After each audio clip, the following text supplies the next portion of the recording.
아, 소금 냄새 맛있다. 예, 이제 오늘은 무슨 작업을 하시나요? 오늘 작업은 이제 일이 다 끝마쳤거든요. 그 아버님이 운구가 끝나셨어요. 오늘 8월 19일이거든요. 19일 날 이렇게 청명이 때, 가을 청명에 이렇게 아버님 안장을 다 끝마치고 성분까지 다 끝마쳤어요. 발인을 하기 전에 발인제를 지내는 이유는 무엇인가요? 항시 발인을 하고 발인제를 지내는 이유는 이제 주인에게, 산신께 고하는 의식이에요.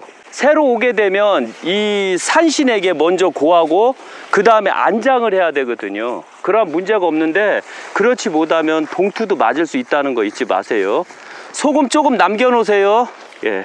상여를 옮길 수 있는 자격은 누구에게 있나요? 상여를 옮길 수 있는 자격은 첫째, 종손이나 장손, 아들들은 금지예요. 그리고 그 친지, 친가 중에서도 외가 쪽은 가능한데 친가 쪽에서는 또 가능하지가 않아요. 그러나 시대가 시대인 만치 그 사람들이 부족하기 때문에, 그래서 이제 어쩔 수 없이 그 아들들도 상여를 옮길 때가 있거든요. 그러나 아셔야 되지만 아들들은 상여를 옮겨서는 안 된다는 거. 며느리도, 손자도, 손녀도, 친들은 다 안 돼요. 그런데 오늘은 그 인원이 좀 부족해서, 그래서 어쩔 수 없이 고인한테 미안하지만 굴삭기로 이렇게 모셨어요. 원체 명당이다 보니까 이게 경사도가 너무 높아요. 그래서 너무 힘들더라고요, 보니까.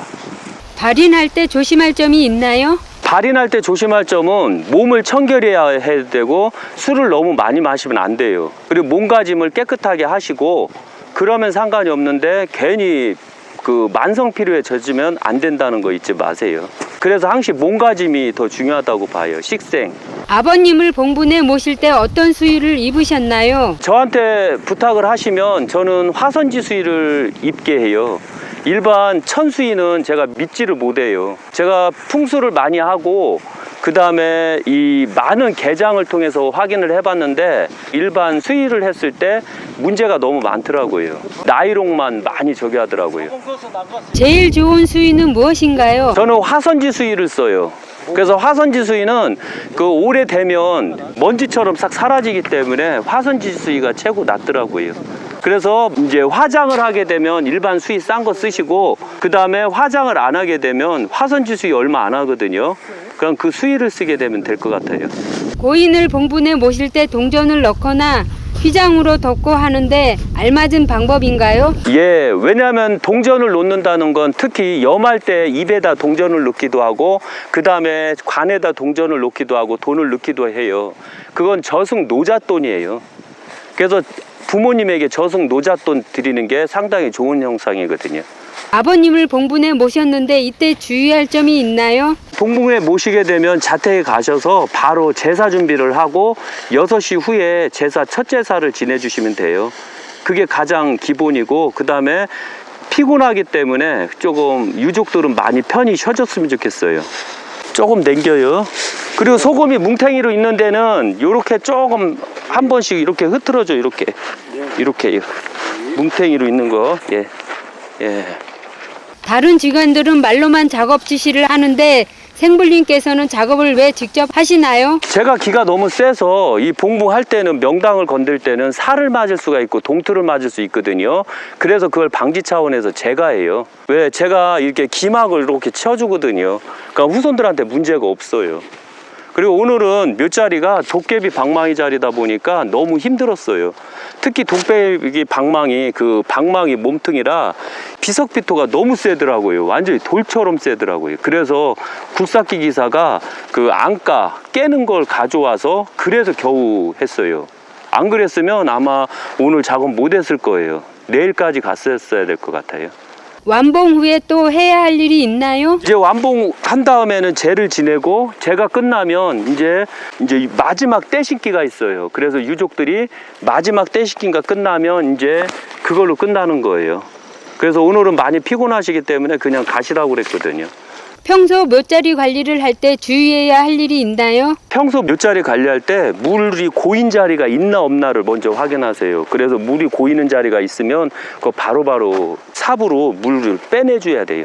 그럼 괜찮아요. 그 소금하고 다 이제 갖고 내려가시죠. 후손들이 이곳을 관리할 때 어떤 마음으로 관리를 해야 하나요? 부모님 살아생전 마음으로 관리하시면 돼요. 그리고 때를 심었기 때문에 때는 잘 자랄 것이고, 그 다음에 되도록이면 때를 손으로 뽑아주세요. 아니 그 자풀을. 그리고 때는 이렇게 소금을 뿌려놨기 때문에 한 3년 후에 소금을 10kg 정도를 가져와서 다시 조금씩 뿌려주면 될 것 같아요. 그러면은 소금 때문에 자풀들이 잘 안 자라거든요. 예. 약사 생불님께서 묘 조성을 잘 해주셨는데 만약 명당이 흉당이로 바뀔 수도 있나요? 거의 제가 했을 땐 거의 안 바뀌는 걸로 봐요. 그래서 제가 해준 다음에 흉당으로 바뀌는 거 경우 거의 못 봤거든요. 그리고 아까 말하다가 말았는데 깜빡 까먹고, 제가 직접적으로 작업을 하는 이유는 쉬운 얘기로 작업하는 사람 믿기 싫어서요. 그래서 제가 능력이 너무 많기 때문에 능력이 많으면 육신이 피곤하다라고 하죠. 그래서 제가 직접적으로 작업을 다 해요. 그리고 묘자리 하는 사람들 데리고 와봤자 자기네들이 조금 한다고 말을 더럽게 안 들어요. 차라리 교육생하고 제 신도들 아니면 제 제자들 이런 분들이 와서 작업을 할 때는 배우는 입장에서 너무 열심히들 잘 해주거든요. 오늘도 그 12일부터 14일까지 했는데 여기 참여자들이 너무 잘 해주셨어요. 조금 고문관처럼 하신 분도 계시지만 그래도 그게 하나의 그 재미거든요. 심심하게 일들 너무 잘하면 막 뭐라고 지랄을 못 하잖아요. 그래도 이렇게 고문관께서 열심히 욕을 얻어먹어 주셔서 어떤 면에서는 재밌었어요. 이 자리는 어떤 명당지인가요? 여기는 아까도 말씀드렸지만 여기는 해마가 있고 남쪽에 해마와 북쪽에 해마가 있어요. 그런데 남쪽 해마 배에 이렇게 도깨비 방망이를 배에다 넣은 형국이에요. 그래서 여기는 그 남쪽 해마가 배에 도깨비 방망이를 넣고 그 다음에 갑자 경향에 물이 감아주는 형국이라 재물터라고 그래요. 그리고 도깨비 방망이는 항상 모든 복을 원할 때 돈 나와라 똑딱, 복 나와라 똑딱. 그래서 바로 여기는 도깨비 자리가 되는 거예요. 이곳이 도깨비 방망이 터라고 하셨는데 설명해 주세요. 여기는 자체적으로 왜 도깨비 방망이냐면 이 주산이 금산이에요. 금산에다가 내려오면서 속결지가 그 금산만치 깊어요. 이런 경우는 거의 드물거든요. 그리고 내려와서 팍 용처럼 솟아요. 솟아서 여기서 용두에서 입수를 팍 하고 들어가요. 엄청 강한 데거든요. 그런데 입수를 탁 하고 들어오면 갑자기 용이 도깨비 방망이로 변해요. 그래서 바로 여기는 용미가 없어요. 이렇게 이쪽으로요. 여기는 용미가 없고 봉봉을 동그랗게 해요. 왜? 도깨비 방망이에 나온 볼록한 부분이기 때문에 그래요. 그래서 하나의 복이거든요. 이쪽도 없죠. 이 부분도. 이게 바로 도깨비 방망이라고 하는 거예요. 이런 부분에서. 그래서 도깨비 방망이에 볼록하게 나온 그런 형태로 만들어 놓은 거예요. 도깨비 방망이는 무슨 터인가요? 도깨비 방망이는 금 나와라 뚝딱, 돈 나와라 뚝딱, 재복을 상징해요. 재물을 상징하고. 그래서 항시 도깨비 방망이 터는 재물터라고 하고 도깨비는 재신이라고 그래요. 재물신, 사업신, 돈이 많은 사람들이 많이 나오게 될 거예요, 앞으로. 여기에 몇 대가 들어갈 수 있나요? 현재 여기 조성을 했는데 1대 들어가셨고 그 다음에 2대 들어가셨고 2대 들어가셨어요. 그 다음에 이제 3대까지 들어가요, 이 부분에서는. 그리고 4대서부터는 다시 돌아주시고 4대서부터는 저렇게 명당, 천의 명당이거든요. 저 부분이. 저 부분에 들어가시는 거예요. 그래서 한참 들어가요. 이 자리에 몇 대가 걸쳐 묘자리를 쓰는데 후손들에게 어떤 영향이 있나요?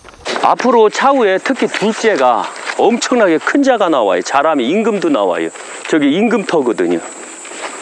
예. 그리고 기본적으로 금산의 재물을 갖고 그 다음에 하천이 돌면서 물을 엄청나게 쏴줘요. 중앙산에서 흘러나온 물이 남쪽에서 북쪽으로, 그러니까 바로 역수터에서 이렇게 가는 거거든요. 그래서 제가 봤을 땐 대단한 터라고 봐요. 그래서 앞으로 이 후손들은 엄청나게 부자가 나올 거라고 저는 자신 있게 말을 해요. 이제 다 치워주시고요. 요거 다 갖고 내려가 주시고. 그 아까 그 내광에서 철폐 작업하셨는데 철폐가 기가 너무 세서 철폐가 안 잡힌다고 하셨잖아요. 그게 어떤 현상인가요? 이 겉에서는 철폐가 정확하게 맞았는데 내광으로 들어가니까 철폐가 안 맞아요. 철폐가 지멋대로 막 돌아버려요. 이럴 때는 처음 내광에 자양을 잡은 내광을 기억을 하고 있어야 돼요. 그렇지 않으면 내광을 못 잡아요. 그래서 땅 위에서는 철폐가 잡히는데 땅 속 내광에서는 철폐가 안 잡았다는 것.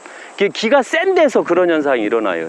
자성체가 많은 데서도 그런 현상이 일어나지만 특히 기가 세면 그 현상이 많이 일어나더라고요. 제가 여태까지 봤을 때. 그리고 명당들은 대다수가 그래요. 그래서 나중에 명당으로 딱 들어가게 되면 저희가 철폐를 잘 안 믿어요. 그 다음부터. 그렇지 않으면 아주 그런 현상들이 어떤 면에서는 재밌거든요. 제가 봐도.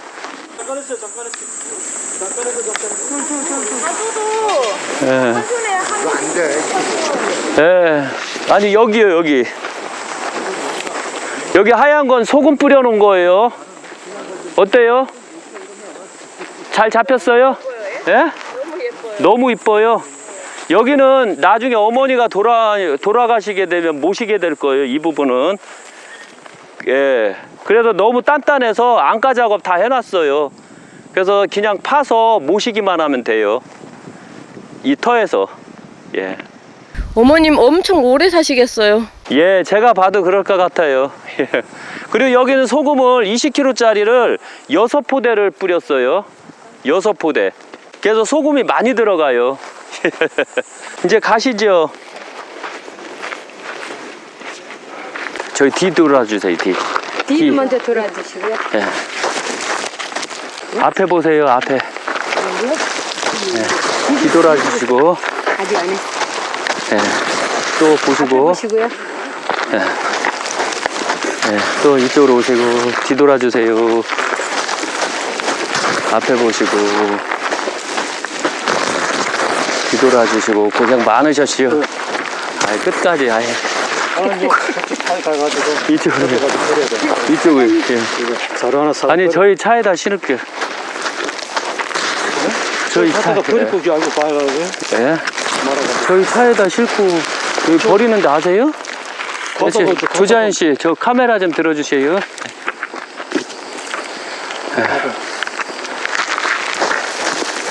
그리고 바로 차 좀 끌고 와요. 네. 됐어요. 저는 뭐 셀프. 이건 셀프요. 이게 이러다 미친놈 소리 들어요. 예? 그러니까 여기가 잘못하면 문제가 생길 수가 있어서 저 위에 흙 보다가 여기 흙 보니까 영 아니죠. 예.